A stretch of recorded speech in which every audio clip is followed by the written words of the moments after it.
Guys, pharmacy student diploma in pharmacy স্টুডেন্টের confuse ছিল, অনেকেই কনফিউজে ছিল যে এক্সিট এক্সামের ব্যাপারটা নিয়ে কী হবে।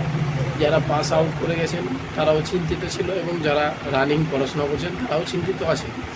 তো তাদের ক্ষেত্রে বলি, 7ই আগস্ট 2025 পিসিআই একটা নোটিশ দিয়েছেন। সেই নোটিশে বলে দিয়েছে ক্লিয়ারলিভাবে যে যারা রানিং পড়াশোনা করছেন ফার্মেসি স্টুডেন্ট, তাদের এক্সিট এক্সাম অবশ্যই হবে এবং যারা পাস আউট করে গেছেন তাদেরকে ইউনিভার্সিটি থেকে 1 বছরের জন্য লাইসেন্স কিন্তু দেওয়া হবে এবং সেটা পুনরায় যখন রিনিউয়াল করার সময় হবে তখন সেটা আবার কিন্তু এক্সিট এক্সাম দিতে হবে, তারপরে রিনিউয়াল হবে। এবং যারা পড়াশোনা করছে তাদের ক্ষেত্রে কিন্তু অবশ্যই এক্সিট এক্সাম হবে। সেটা নোটিশ তোমরা পিসিআই ওয়েবসাইটে গিয়ে দেখতে হবে। ওখানে আমি তোমাদেরকে একটা নমুনা জাস্ট দেখাচ্ছি।